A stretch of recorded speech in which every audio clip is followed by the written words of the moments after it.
देव मन आदत्सव मयि बुद्धिन्निवेशय निवशिष्येषि मयैव अतवृत्वन्न संशयः। अगा मानस हे एक माझ्या स्वरूपी सवृत्तिक करुणे घाली निष्ठंक बुद्धी निश्चयेशी। श्रीमद भगवद्गीता अध्याय 12वा। भक्तियोगाचं महात्म्य प्रतिपादन भगवंत करतायत आणि त्या भक्तियोगाचं महात्म्य सांगत असताना भगवंतांनी माझ्या ठिकाणी मन आणि बुद्धी स्थिर करा, त्या मनाच्या संबंधाने आपण विचार करत आहोत की भगवत स्वरूपाच्या ठिकाणी मन स्थिर केलं पाहिजे. स्थिर केलं पाहिजे. स्थिर करण्याकरता काय करावं लागतं तर भगवंताविषयी प्रेम निर्माण व्हावं लागतं. प्रेम निर्माण होईल तर मन भगवंताच्या ठिकाणी स्थिर होईल. मग भगवंताविषयी प्रेम कधी निर्माण होईल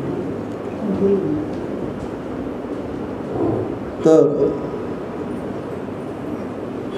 वस्तूचं महात्म्य कळेल तर भक्तीविषयी प्रेम, भगवंताविषयी प्रेम निर्माण होईल. मग त्याच्याकरता काय केलं पाहिजे त्याचा थोडा विचार करत आपण सकाळी होतो की एक महत्त्वाचा विचार मांडलेला आहे शास्त्रामध्ये, संगत. जर भगवंताचं महात्म्य कळावं असं वाटत असेल, महात्म्य जर कळेल तर प्रेम निर्माण होईल.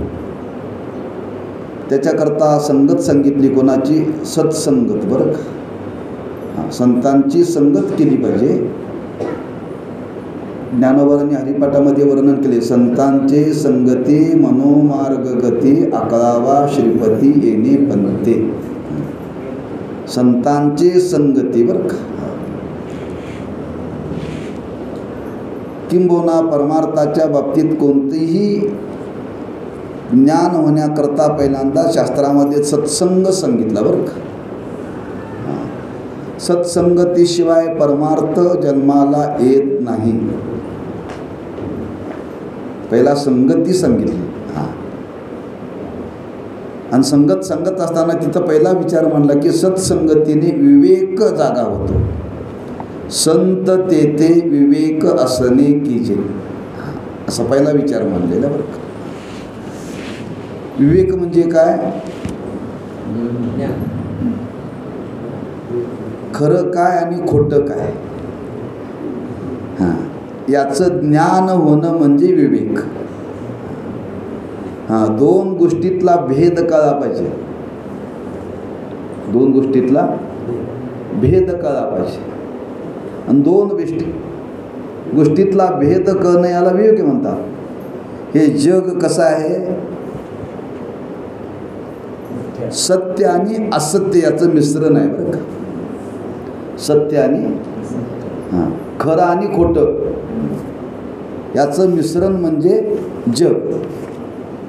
खोट्याचा त्याग करायचा आणि खऱ्याचा अंगीकार करायचा. खरं आणि खोटं याचं ज्ञान होणं याला म्हणतात विवेक. आपण जगाला खरं म्हणतो का देवाला खरं म्हणतो? मस्त देवळात आल्यावर म्हणतोय हो. जग खरं आहे असं समजूनच व्यवहार करतो की नाही आपण? जग खोटा आहे म्हणून व्यवहार करतो का खरं आहे म्हणून? म्हणजे जगाला खरं मानतोय आपण. जगाला खरं मानतोय. जग खरं नाही आहे, जग खोटं आहे. या जगामध्ये काय खरं आहे? देव. जग खोटं आहे आणि देव खरा आहे असं जिथं ज्ञान होतं त्याला म्हणतात विवेक. बरं का? आणि कोण करून देतं? संत देतात. बरं का? मग त्यातून एक बारकावा सांगितला, खरं काय आणि खोटं काय. खोटं कळालं की खोट्याविषयी त्यागाची वृत्ती होते आणि खरं कळालं की खऱ्याविषयी प्रेम निर्माण होतं. म्हणून तुकोबारांनी दृष्टांत दिला आपल्या परमार्थाची अवस्था सांगत असताना. रज्जू सर्पाकार भाशी येले जगडंबर म्हणून आवडती पाय घेतो आलाय बलाय. मला देव का आवडतो? तुकोबारांनी कारण सांगितलं बरं का. देव का आवडतो? तर हे जग खोटं आहे हे कळालं आणि देव खरा आहे हे कळालं म्हणून आवडतो बरं का. म्हणून आवडती पाय. म्हणून काय म्हणून? म्हणून म्हणजे हे महाराज म्हणतात दिसणारं जग खोटं आहे. कसं खोटं आहे म्हणजे नेमकं कसं आहे? दृष्टांत दिला. रज्जू सर्पाकार. रज्जू म्हणजे दोरी. हां, आणि दोरीवरती सर्पाचा भ्रम होतो. कोणाला होतो? आंधळ्याला होतो का डोळसाला होतो?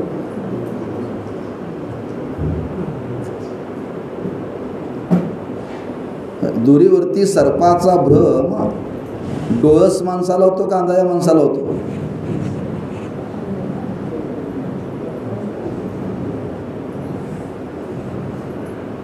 अहो डोळस माणसाला.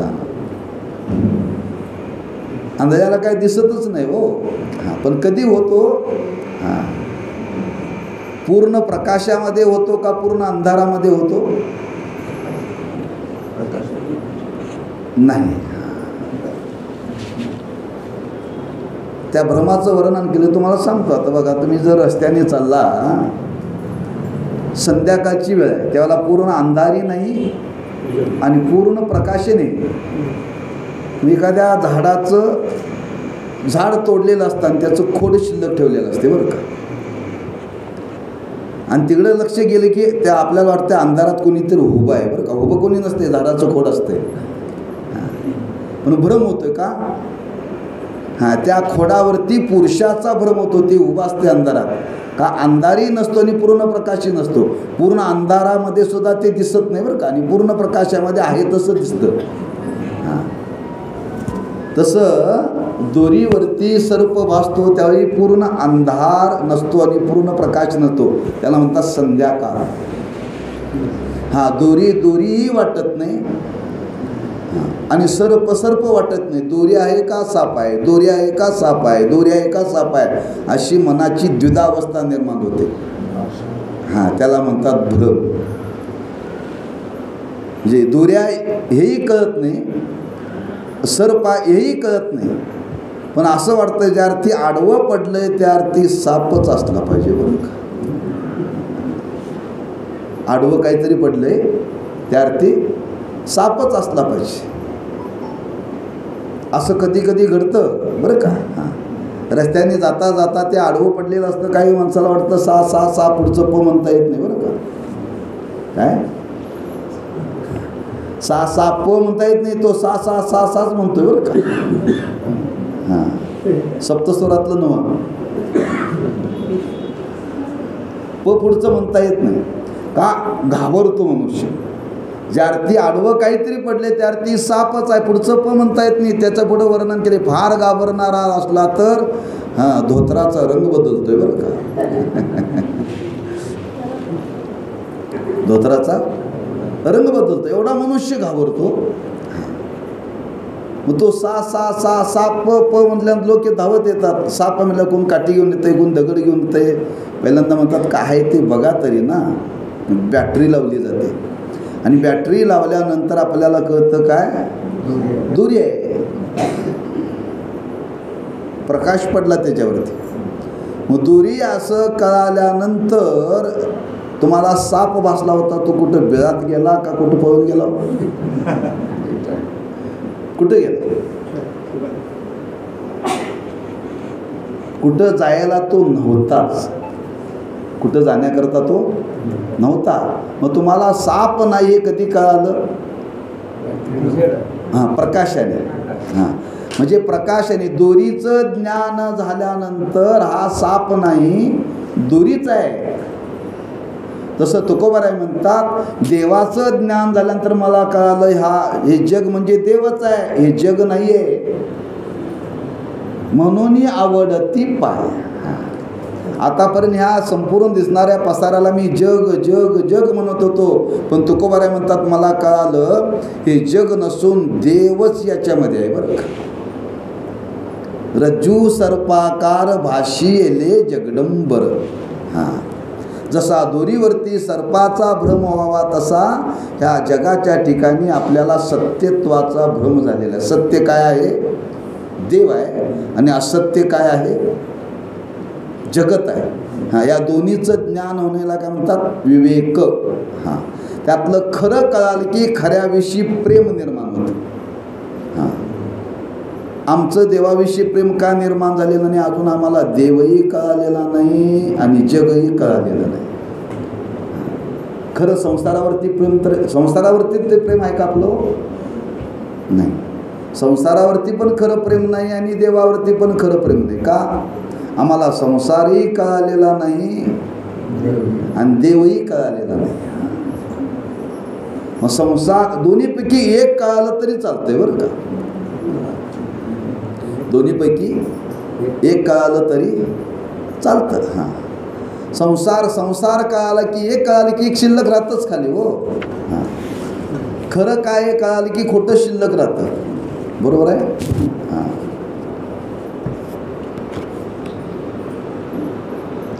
चहा गाळायची गाळणी आहे. ती गाळायला घेतली की चहा खाली उतरतो आणि पावडर वर राहते. काय करावं लागतं त्याला? हां, चहाच्या गाळणीमध्ये चहा ओतला की खाली कपामध्ये काय उतरतं? चहाच ना. पिताय ना. मग चहा खाली उतरल्यानंतर त्या गाळणीमध्ये काय राहतं? पावडर राहतं. म्हणजे एक काम करायला गेलं की दुसरं आपल्याला कळतं. एवढंच मला सांगायचं. हां, चहा गाळायला गेलो की त्यातून पावडर बाजूला निघतेच. हो, तसं संसार कळाला की देव कळतो. संसार खोटा आहे कळाला की देव खरा आहे सिद्ध होतं. देव खरा आहे असं कळालं की संसार खोटा असं सिद्ध होतं. दोन्हीपैकी एक तरी कळावं का नाही?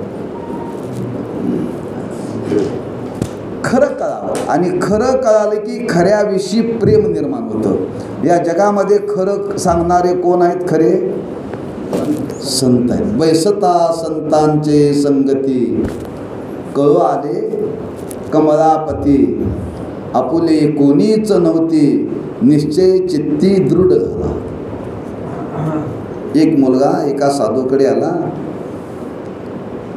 आणि तो म्हणायला लागला, खरंच आईबापाचं माझ्यावरती फार प्रेम आहे, बायकोचं फार प्रेम आहे, घरातल्या लोकांचं फार प्रेम आहे.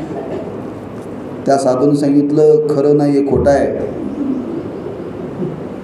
खरं नाही आहे, खोटं आहे. कसं काय? तुला मी पटवून देतो म्हणजे. त्या साधूने त्याला काही साधना शिकवली बरं का.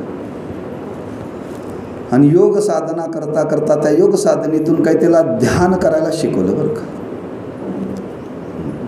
आणि त्याला सांगितलं, ध्यान करता करता असं तू ध्यानामध्ये पडायचं की त्या ध्यानामध्ये सगळा श्वासोश्वास थांबतो प्राणायाम करण्याच्या क्रियेत.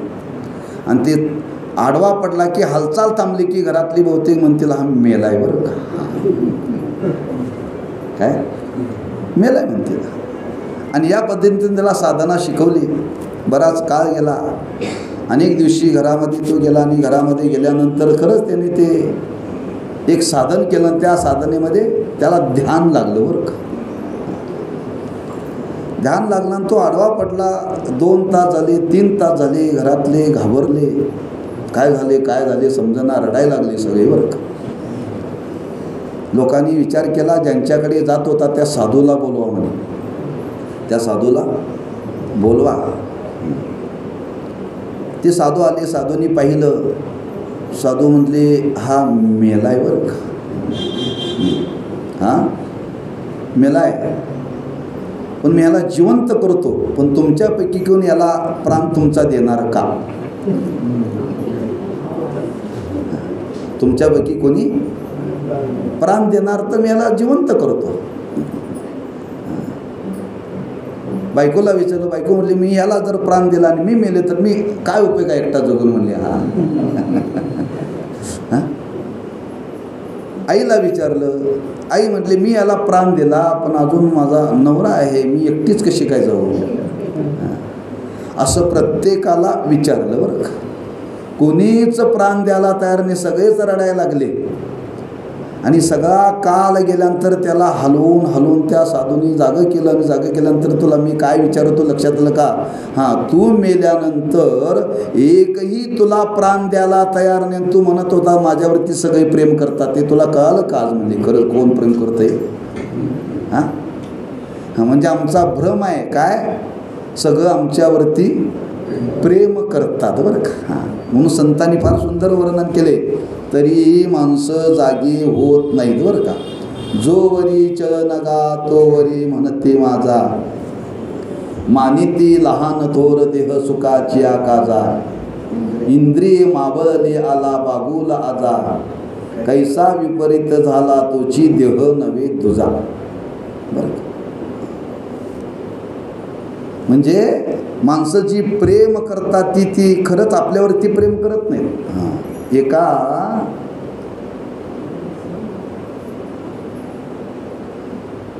बहिणीची अवस्था सांगितली जाते बरं का. एक बहीण आपल्या भावाला भेटायला गेली आणि भावाला भेटायला गेल्यानंतर त्या बहिणीला दारिद्र्य होतं बरं का. काय होतं? दारिद्र्य होतं. समारंभ होता, पण त्या समारंभामध्ये ती गरीब बहीण आली होती. भावाचं लक्ष तिच्याकडे नव्हतं बरं का. समारंभ झाला, बहीण आली काय गेली काय भावाने काहीही चौकशी केली नाही. काही वर्ष गेले, मुलगा चांगल्या नोकरीला लागला, ती संपन्न झाली आणि सोन्याचे अलंकार वगैरे घालून नटून थटून पुन्हा भावाच्या एका सोहळ्याला गेली बरं का. कार्यक्रमाला गेल्यानंतर बहिणीला बघितल्याबरोबर त्या भावाने पहिल्यांदा बोलवलं, आत आसनावरती ठेवलं, लगेच त्याला चहा दिला, खाण्याचे पदार्थ दिले. त्या बहिणीने काय केलं, तो चहाचा कप घेतला आणि तो एक एक पदार्थ ताटामध्ये वाढले होते ना, ते एक एक पदार्थ त्यांनी एका अलंकाराला लावायला सुरुवात केली त्या बहिणीने बरोबर. अलंकाराला. त्या भावाने विचारलं, असं का करते ताई? म्हणले, मी मागच्या वेळी तुला भेटायला आले, पाणीसुद्धा दिला नाहीस, मी आता अलंकार घालून आल्यानंतर मला दिलास, म्हणून मी अलंकारामुळे तू मला आज विचारतोस. मी अलंकाराला खाऊ घालते, मी खात नाही म्हणले. आता म्हणजे हां, माणसं जी खरी प्रेम करतात ती स्वार्थापोटी प्रेम करतात. हे कोण सांगतं? इथं मुद्दा आपला आहे, बैसता संतांची संगती.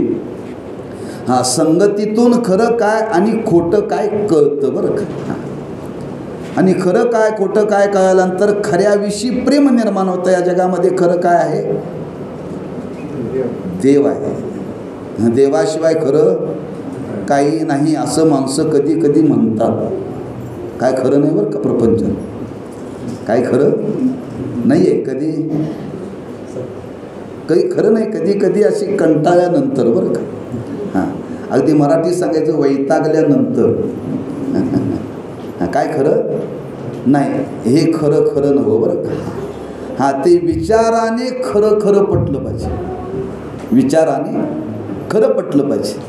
मग या जगतामध्ये खरं काय आहे? हां, इथं मुद्दा आपला आहे की आपल्या अंतःकरणामध्ये भगवंताविषयी प्रेम निर्माण व्हावं असं वाटत असेल तर सत्संगती केली पाहिजे. संतांच्या संगतीमध्ये जाऊन सद्ग्रंथाचं श्रवण केलं पाहिजे. सद्ग्रंथाचं श्रवण केलं पाहिजे. सद्ग्रंथाचं बरं का. कोणी शंका गेली, मी शंका निर्माण करतो तुमच्या मनात नसेल. कुणी म्हणेल संतांच्या संगतीमध्ये गेलं पाहिजे, पण संतांच्या संगत जाण्याकरता संत भेटले पाहिजेत का नको? हां, संतांच्या संगतीत जा म्हणजे तुम्हाला देवाचं महात्म्य कळेल. पण संतांच्या संगतीमध्ये जाण्याकरता संत भेटले पाहिजेत का नको? संत भेटतात का? दुर्लभ सांगितलंय. संतांची भेट दुर्लभ सांगितलं. हां, कोण पुण्य त्यांचा होईन सेवक, जिही द्वंद्वादिक दुराविली, ऐशी वरमे मज दावी नारायणा, अंतरीच्या कुणा बहु अवघड आहे संत भेटी, परी जग जेटी करुणा केली. तुम्ही सांगताय संतांच्या संगतीत जा, पण संतांच्या संगतीत जाण्याकरता संत भेटले पाहिजेत का नको, शंका आहे. आणि सत्संग करा म्हणून सांगतात. त्यातला विचार थोडासा लक्षात घ्या. आपल्या जीवनामध्ये संत सहज भेटणार नाहीत. आपल्याला संतांची संगत करायची असेल तर संतांनी लिहिलेले ग्रंथ, त्या ग्रंथांची संगत करायला पहिल्यांदा शिका. ग्रंथांची बरं का. ही ज्ञानेश्वरी म्हणजे कोण? ज्ञानेश्वर महाराज. तुकोबऱ्यांची गाथा म्हणजे कोण? तुकाराम महाराज. एकनाथी भागवत म्हणजे कोण? एकनाथ महाराज. आज ग्रंथाच्या रूपाने संतांचं अस्तित्व आहे. ग्रंथाच्या रूपाने संतांचं अस्तित्व आहे. एका एका ग्रंथाची, सद्ग्रंथाची संगत करा. करा, ती वाचा, एखाद्या अभ्यासकाच्या मुखातून ती ऐका. ऐकण्याने भगवंताविषयी परोक्ष ज्ञान निर्माण होतं बरं का. देव असा आहे, देव तसा आहे, स्वर्ग असा आहे, वैकुंठ तसा आहे. कोणी आमच्या तुमच्यापैकी वैकुंठ बघितलंय? तुमच्या आमच्यापैकी कोणी स्वर्ग बघितलाय? व्यवहारात म्हणा आहे, मेल्याशिवाय स्वर्ग दिसत नाही.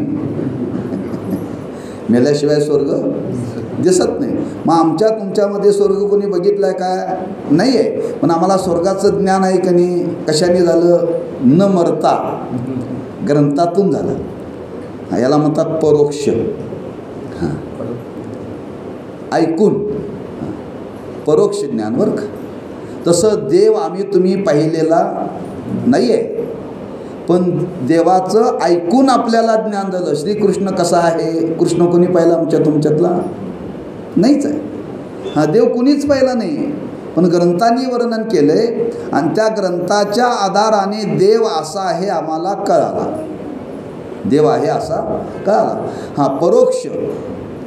आणि ते परोक्ष ज्ञान, ते परोक्ष ज्ञानच कालांतराने आम्हा तुम्हाला अपरोक्षाकडे नेतं बरं का. अपरोक्षाकडे नेतं. पण पहिल्यांदा परोक्ष व्हावं लागतं. एखादा मनुष्य अमेरिकेला जाऊन येतो आणि अमेरिकेला जाऊन आल्यानंतर अमेरिकेचं वर्णन करतो, आणि ते आपण वर्णन ऐकतो आणि दुसऱ्याला सांगतो अमेरिका अशा आहे बरं का. तो विचारतोय, तो अमेरिकेला गेला होता का? मी गेलो नव्हतो, माझा मित्र गेलता. आणि त्या मित्राच्या तोंडातून मी ऐकलं. ऐकल्यानंतर त्याला वाटतं ऐकणाऱ्याला कधीतरी एकदा अमेरिकेला जाऊन यावं. परोक्ष झाल्यानंतर ते कधीतरी जाणण्याची इच्छा होते. तसं देवाचं स्वरूप या सद्ग्रंथाच्या श्रवणातून परोक्ष होतं. परोक्ष झालं की कधीतरी आपल्याला वाटतं खरंच देव असा आहे का, खरंच आपण त्या देवाची भक्ती केली पाहिजे बरं का. त्या देवाची भक्ती केली पाहिजे अशी कधीतरी अंतःकरणामध्ये उत्कट इच्छा निर्माण होते. आणि उत्कट इच्छा निर्माण झाली की त्याच्यातून भगवंताविषयी आमच्या मनाच्या ठिकाणी प्रेम निर्माण होतं. म्हणून हा संत संगतीतून हा पहिला उपाय सांगितला शास्त्राने. जर भगवंताविषयी प्रेम निर्माण व्हावा असं जर वाटत असेल तर त्या भगवंताच्या स्वरूपाचं श्रवण करा. भगवंताच्या स्वरूपाचं श्रवण करा. एका एका अंगाने देवाच्या स्वरूपाचं वर्णन करा. म्हणून त्या 6 गुणाचं वर्णन करताना वर्णन केले बघा. पहिला गुण देवाचा कोणता आहे? यश. यश म्हणजे कधीही देवाला अपयश नाही बरं का. कोणताही संकल्प करावा, कोणतंही कार्य करावं, देवाचं सिद्धीला जातं बरं का. भगवंताच्या जीवनामध्ये कधीही अपयश नाही. कोणतंही कार्य देवाने हाती घेतलं आणि ते सिद्ध झालं नाही असं कधी घडलं नाही. म्हणून बघा 18व्या अध्यायाच्या शेवटी धृतराष्ट्राने संजयाला विचारलं, संजया विजय कोणाचा होणार रे? राजा विचारतोय संजयाला बरं का. तेव्हा संजयाने धृतराष्ट्राला उत्तर दिलं, सांगितलं, राजा, ज्या बाजूला यत्र योगेश्वर कृष्ण यत्र पार्थो धनुर्धरा तत्र श्रीर्विजयो भूतीर ध्रुवा नीतिर्मतिर्मम. ज्या बाजूला देव आहे ना त्या बाजूलाच विजय, यश मला सांगायचं.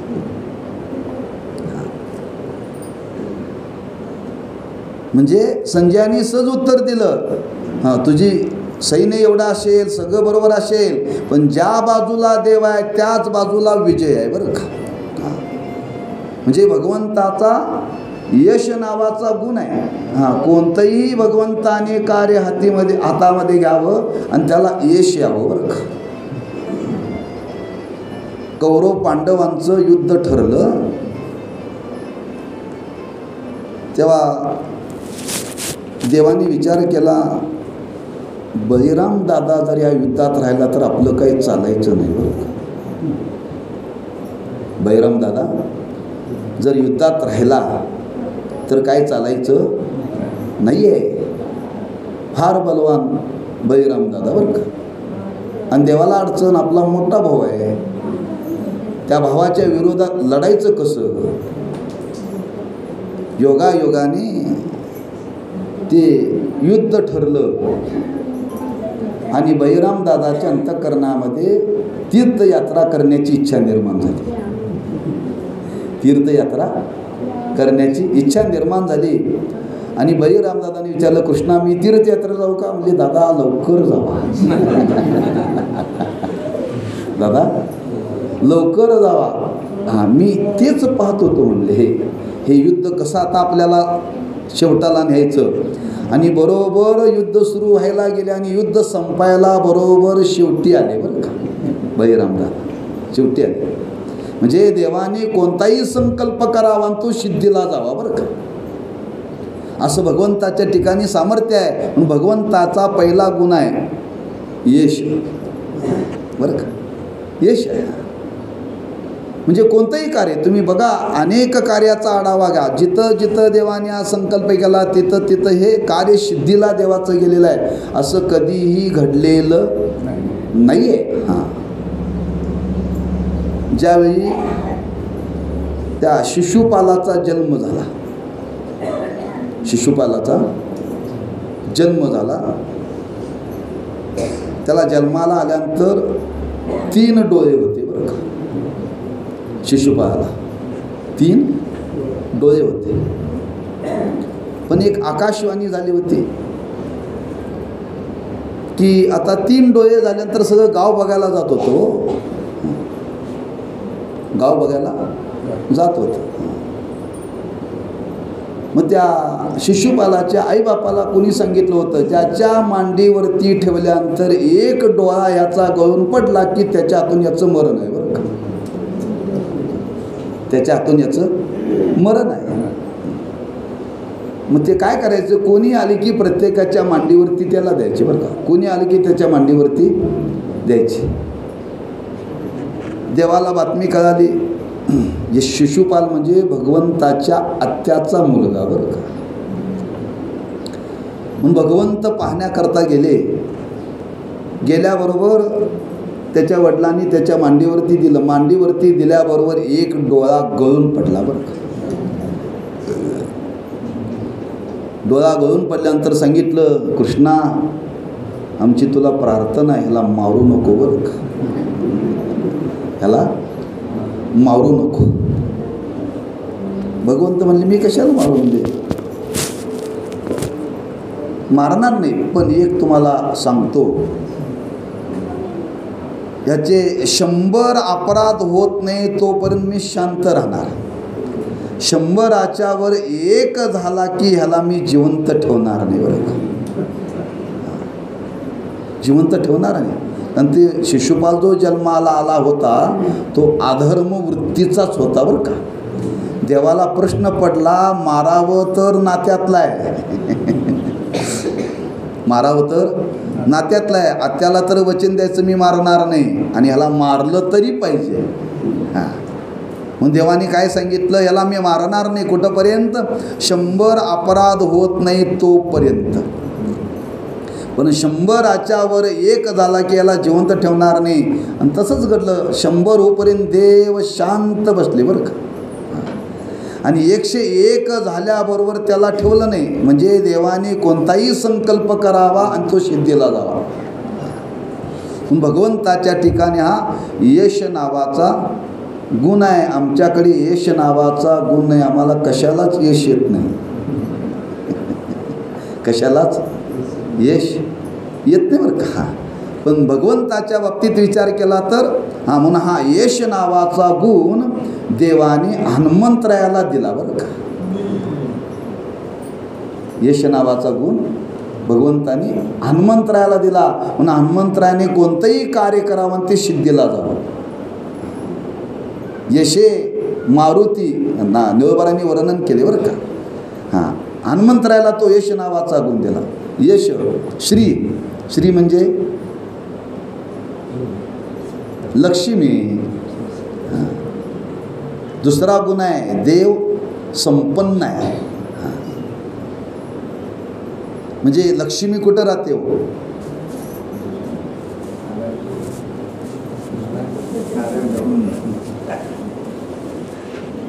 देवा नारायणाजवळ. बरोबर आहे, चुकीचं नाही. नारायणाजवळ देवाजवळ लक्ष्मी राहते बरं का. आता गंमत अशी आहे, तुम्ही पहा, आज समाजाचं चिंतन करा. माणसं लक्ष्मीच्या मागं लागलेत का देवाच्या मागं लागलेत? जग सगळं लक्ष्मीच्या मागं लागले. देवाच्या मागं कोणीही लागलेलं नाही. फक्त एकच आहे, लक्ष्मी मात्र देवाच्या मागं लागल्या. लक्ष्मी मात्र देवाच्या मागं लागलेली लक्षात ठेवा. म्हणून ती लक्ष्मी देवाच्या मागं लागली. आज लक्ष्मी देवाच्या अंकित आहे, लक्षात ठेवा. पायाजवळ आहे म्हणजे देव संपन्न आहे, लक्षात ठेवा. लक्ष्मी त्याच्याजवळ राहते. लक्ष्मी त्याच्याजवळ लागते. म्हणून आपल्या जगाच्या पाठीवरती एकच संप्रदाय, वारकरी संप्रदाय, लक्ष्मीच्या मागं न लागणारा. का? वारकऱ्याला माहीत आहे नारायण आला की लक्ष्मी येते, लक्ष्मी आली की नारायण येत नाही. बायकोच्या मागं कोण जातं हो? विषयासक्त माणसं जातात हो. विषयासक्त माणसं जातात. आणि नवऱ्याच्या मागं कोण जाते? पतिव्रता जाते. म्हणून देवाच्या मागं आहे. तुम्ही नारायणाला जवळ केला की लक्ष्मी येतेच. म्हणून मी काल प्रमाण दिलं, काल का परवा दिवशी दिलं, हरिपाठाचं कीर्तनात. आठवतंय काय? नारायण हरी नारायण हरी, भुक्ती मुक्ती चारी घरी त्यांच्या. भक्तीच्या बाबतीत ते सांगितले, भक्ती चेते उरम जयाचे हाती, तया घरी शांती क्षमा दया, अष्टमहासिद्धी ओळंगते द्वारी, नवचता दुरी दवडिता. सगळं ऐश्वर त्या भक्ताच्या जीवनामध्ये येतं का? नारायणाजवळ लक्ष्मी आहे. नारायणाजवळ लक्ष्मी आहे. म्हणून देव संपन्न आहे बरं का. देव संपन्न आहे. हा देवाचा दुसरा गुण आहे. यश श्री अवदार्य. अवदार्य म्हणजे उदारता. आता ही उदारता पहा. आता श्री कोणाला दिली देवाने?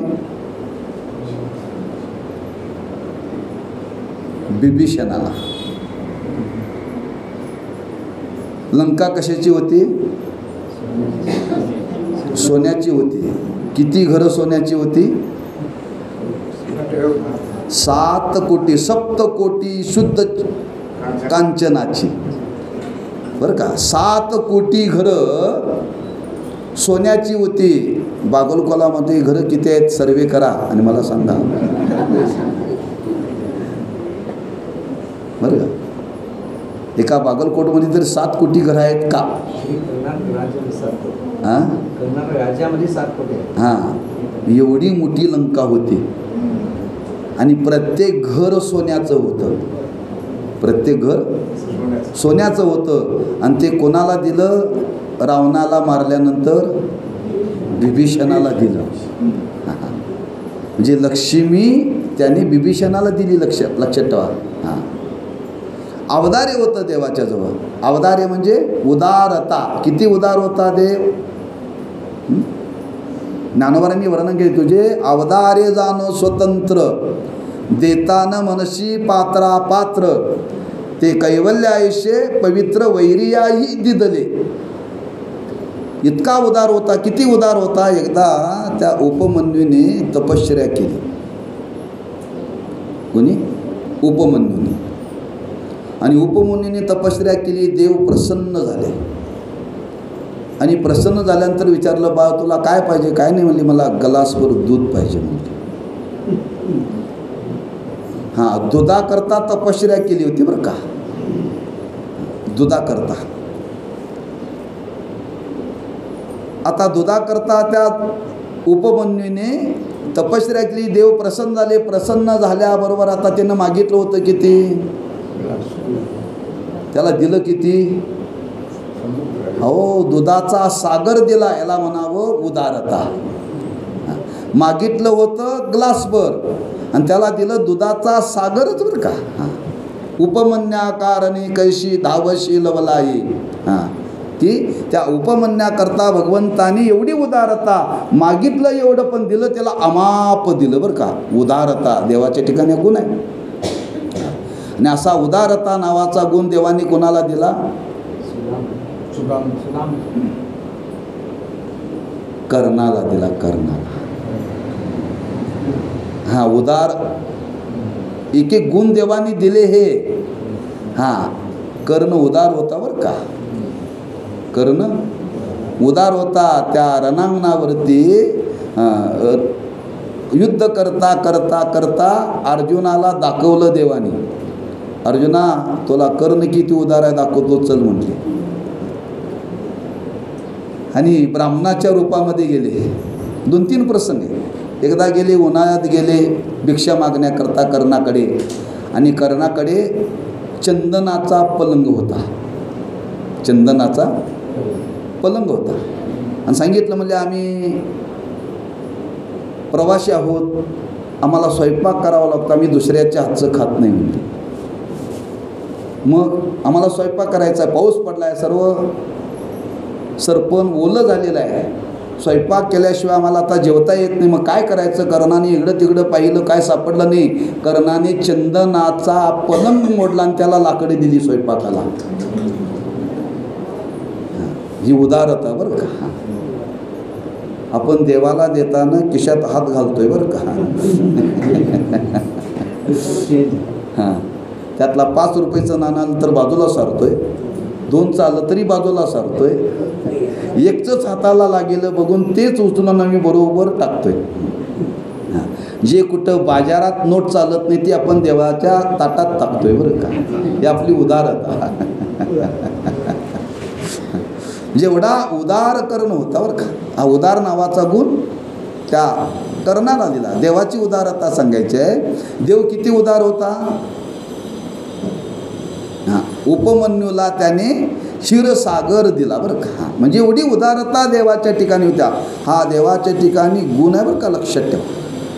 हां, त्याच्या पुढे वर्णन केले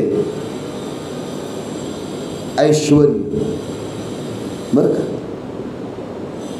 ऐका, यशश्री, औदार्य, ज्ञान, वैराग्य. ज्ञान बरं का. हां, देवाच्या ठिकाणी ज्ञान होतं.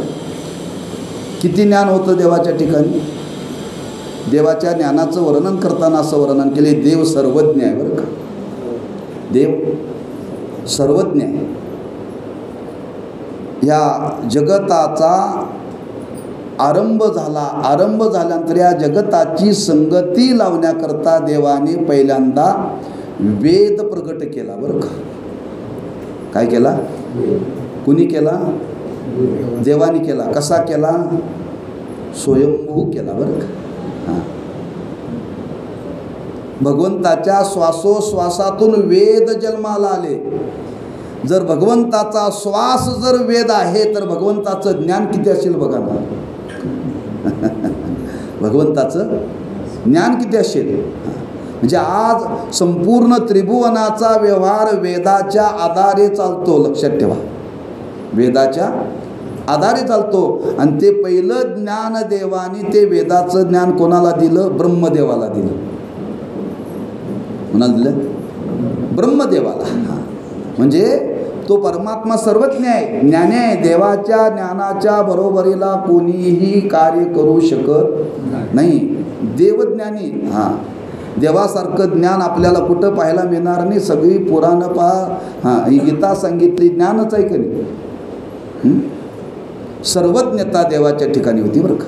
म्हणजे ज्ञान नावाचा गुण देवाच्या ठिकाणी होता, तो देवाने दिला ब्रह्मदेवाला. त्याच्या पुढं वर्णन केले की देवाच्या ठिकाणी ऐश्वर होतं. किती ऐश्वर होतं?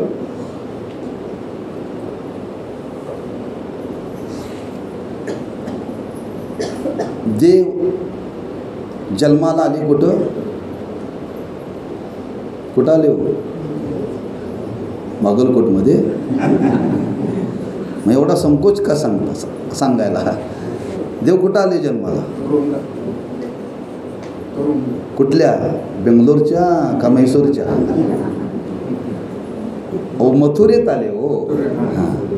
देव आले मथुरेत.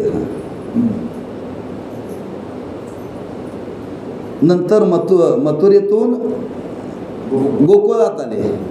गोकुळातून पुन्हा मथुरेत गेले बरं का. मथुरेमध्ये बराच काळ भगवंतांनी घालवला. आणि तिथून बाहेर पडल्यानंतर देवाने द्वारकेला जाऊन स्वतंत्र सोन्याची द्वारका निर्माण केली बरं का. स्वतंत्र सोन्याची द्वारका निर्माण केली. नुसती द्वारका निर्माण केली नाही, 16,108 पत्न्या केल्या. हे देवाचं ऐश्वर आहे बरं का. देवाचं ऐश्वर आहे. तुम्ही ही गंमत समजू नका. आपल्याला एक सांभाळता येत नाही. आपल्याला एक सांभाळता येत नाही. 16,108 का? देवाला आसक्ती होती म्हणून देवानी केल्या नाहीत बरं का. देवाला काही कार्य करायचं होतं. काही कार्य करायचं होतं म्हणून देवानी त्याचा स्वीकार केला आहे. लक्षात ठेवा. 16,108 बायका. आता प्रत्येकाची मुलं, त्याची नातवं, किती देवाचा परिवार होता हो. देवाचा परिवार किती होता. देवाचं म्हणजे देवाचं ऐश्वर तुम्ही पहा. एवढं देवाचं ऐश्वर होतं. एवढं ऐश्वर होतं. देवासारखं ऐश्वर कोणाचं नाही बरं का. देवासारखं ऐश्वर देवाचा गुण आहे. आणि ते ऐश्वर सामान्य नव्हतं. लक्षात ठेवा. त्याच्या पुढं वर्णन केलं की देवाच्या ठिकाणी वैराग्य होतं. देवाच्या ठिकाणी वैराग्य होतं.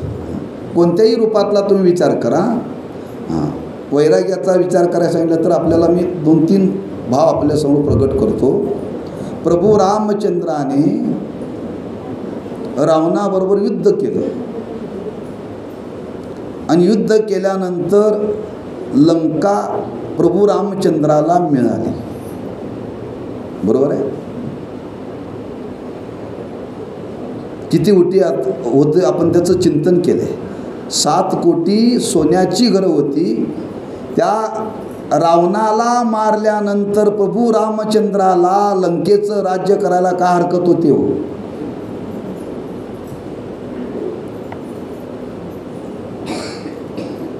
समजा तुम्हाला रस्त्याने जाता जाता एक 500 रुपयाची नोट मिळाली तर तुम्ही सोडाल का? प्रभू रामचंद्राला लंका मिळाली. लंकेवरती पाणी सोडले प्रभू रामचंद्राने. याला वैराग्य म्हणतात. सोपं आहे काय? म्हणजे एवढं मोठं ते ऐश्वर मिळाल्यानंतर सुद्धा त्याच्याविषयी त्याच्या अंतःकरणामध्ये कामना नव्हती. त्याच्यावरती पाणी म्हणजे वैराग्य होतं. त्याच्या पुढं वर्णन केलं. एकदा प्रसंग असा निर्माण झाला. काही गोपिका देवाकडे आल्या आणि म्हणले, देवा, दुर्वास ऋषींना फार भूक लागल्या आणि त्यांनी अन्न मागितलंय. मग जा म्हणले त्याला. हो देवा, जावा म्हणता, पण मध्ये आडवी यमुना नदी आहे ना म्हणे, पलीकडे जायचं कसं? बरं, एक गोपिका नव्हत्या, अनेक होत्या हो. प्रत्येकाकडे ते शिजवलेलं अन्न होतं. म्हणजे देवा, त्या दुर्वास ऋषींना जीव घालायचा आहे, आम्हाला पलीकडे जायचं आहे, काहीतरी व्यवस्था करा. म्हणजे असं करा, तुम्ही सगळेजण त्या यमुनेच्या तीरावरती जा आणि यमुनेच्या तीरावरती जा आणि त्या यमुनेच्या तीरावरती जाऊन त्या यमुनेला विनंती करा, आमचा भगवान श्रीकृष्ण ब्रह्मचारी असेल तर आम्हाला वाट दे. त्या गोपिका तोंडात बोट घालायला लागल्या, देवा हे शक्य आहे हां?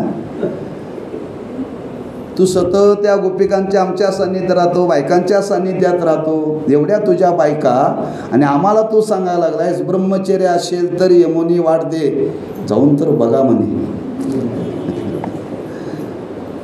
त्यांना पटना. तुम्हाला पलीकडे जायचं आहे ना, तुम्ही जा ना, विनंती करा, हरकत नाही म्हणले. पर्याय नव्हता. आणि त्या सगळ्या गोपिका यमुनेच्या तीरावरती गेल्या आणि यमुनी मातेला विनंती केली, आमचा भगवान श्रीकृष्ण ब्रह्मचारी असेल तर वाट दे. लगेच वाट दिली बरं का. भोग भोगोनी ब्रह्मचारी, याला म्हणतात वैराग्य. हां, 16 सहस्त्र नारी बाज ब्रह्मचारी. हां, म्हणजे वैराग्य नावाचा गुण देवाच्या ठिकाणी होता. असं एका एका गुणाचं वर्णन ऐकण्याने देवाविषयी प्रीती निर्माण होते. याच्याकरता मी वर्णन केले बरं का. हां, हे ऐकावं. हे कुठं ऐकायला मिळतं? या सद्ग्रंथातून बरं का. ह्या सद्ग्रंथातून भगवंताच्या गुणाचं महात्म्य ऐकायला मिळाल्यानंतर भगवंताविषयी प्रीती निर्माण होते. भगवंताविषयी प्रीती निर्माण होते. म्हणून मी आपल्याला सांगितलेली परोक्ष, आपण देव बघितलेला नाही, देव बघितलेला नाही आहे, ऐकीव आहे. ऐकीव आहे, बरोबर आहे ना. मग ऐकीव असतं ते खरं असतं का? कोणी म्हणेल ऐकीव असतं ते खरं आहे का?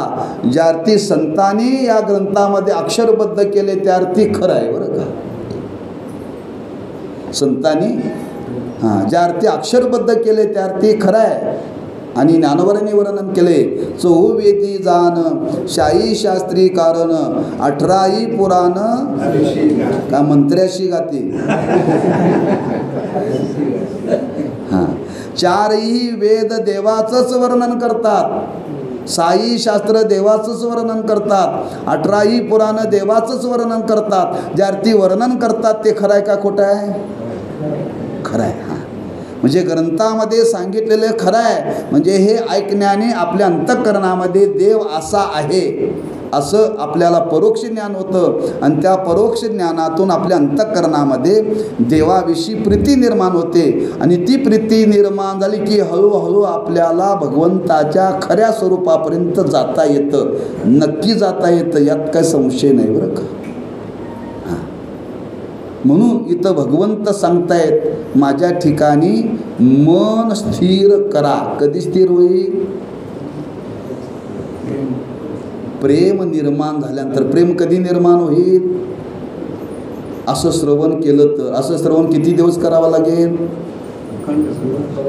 हां, अखंड करावं लागेल. मग मंगळवारी काला करायचा नाही ना. मंगळवारी काला करायचं नाही, अखंड ऐकायला पाहिजे ना.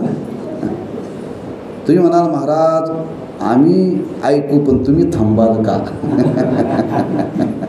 तुम्ही थांबाल का? मला माहीत आहे तुम्ही ऐकायला थांबणार नाही, तेव्हा मला थांबायचा प्रश्नच येणार नाही.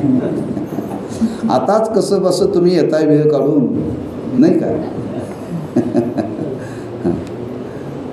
हेच अवघड आहे. एका गावामध्ये असं ठरलं, गावातलं मंदिर बांधायचं बरं का. आणि गावातलं मंदिर बांधायचं. मग सगळ्या लोकांनी बैठक घेतली आणि आपल्या गावात जे शेडजे आहेत त्यांच्याकडे जाऊ, श्रीमंत आहेत त्यांच्यापासून आपण या कार्याला सुरू करू. मग सगळे लोक त्या शेडजीकडे गेले. आणि शेडजीकडे गेल्यानंतर शेडजीने विचारलं काय येण्याचं कारण काय? नाही म्हणले, शेडजी आम्ही गावामध्ये बैठक घेतली आणि गावातलं आपलं जे मंदिर आहे त्या मंदिराचा जीर्णोद्धार करायचा बरं का. तेव्हा तुम्ही काहीतरी एखादी बाजू उचलावी, काहीतरी तुम्ही बाजू उचलावी. शेठजी म्हणले चांगली गोष्ट आहे, तुम्ही चांगलं कार्य करण्याकरता प्रवृत्त झाला आहे आणि सगळं विचार करून तुम्ही माझ्याकडे आला आहे, हरकत नाही, काम करायला का हरकत नाही. असं करा, तुम्ही मंदिराचं काम पूर्ण करा आणि शिखराचं काम माझ्याकरता ठेवा. शेठजीनं काय सांगितलं? मंदिर गावाने बांधा आणि शिखराचं काम माझ्याकडे ठेवा. शेठजीला माहिती होतं गावाकडून मंदिर बांधणं शक्य नाही, तिथं मंदिरच बांधलं नाही, शिखर बांधायचा संबंध येतोय कुठं? पण काय सांगितलं पहिल्यांदा? गावाने मंदिर बांधा आणि शिखर माझ्याकडे ठेवा. तसं तुम्ही राहणारच नाही, मला माहिती आहे, येणारच नाही पुन्हा पुन्हा ऐकायला, किंवा मला राहण्याचा प्रश्न येतच नाही. तात्पर्य त्या भगवंताच्या गुणाचं, स्वरूपाचं सतत श्रवण करण्याने परोक्षता भगवंताविषयी निर्माण होते आणि त्या भगवंताच्या परोक्ष ज्ञानातून भगवंताविषयी प्रीती निर्माण होते आणि ती निर्माण झालेली प्रीती टिकली पाहिजे. निर्माण झालेली प्रीती टिकली पाहिजे. मग निर्माण झालेलं प्रेम टिकण्याकरता त्याला जोड कोणाची पाहिजे? बुद्धीची पाहिजे. एकदा देवाविषयी निर्माण झालेलं प्रेम, त्या प्रेमाविषयी निश्चय झाला पाहिजे. निश्चय करायचं काम कोण करतं? बुद्धी करते. म्हणून भगवंतांनी पुढं बुद्धीचा विचार मांडला आहे. मयेव मनादत्सोमय बुद्धीनिवेशय. अर्जुना, मन स्थिर पहिल्यांदा करा आणि ते मन स्थिर पक्क होण्याकरता त्याला निश्चय झाला पाहिजे, त्याला बुद्धीची साथ पाहिजे. पण गंमत अशी आहे, बुद्धीचं आणि मनाचं भांडण आहे. बुद्धीचं आणि मनाचं भांडण आहे बरं का. मन पळते विषयाकडे आणि बुद्धी पळते देवाकडे. मन पळतं विषयाकडे आणि बुद्धी पळते देवाकडे. मन म्हणते बुद्धीला तू माझ्याबरोबर ये, बुद्धी म्हणते मनाला तू माझ्याबरोबर ये. दोघांचं लवकर काय जुळत नाही. ते कसं जुळत नाही, कसं जुळवायचं त्याचा विचार आपण उद्या करू. कुंडली कवरधारी श्री ज्ञानदेव आता विश्वात्मके देवी.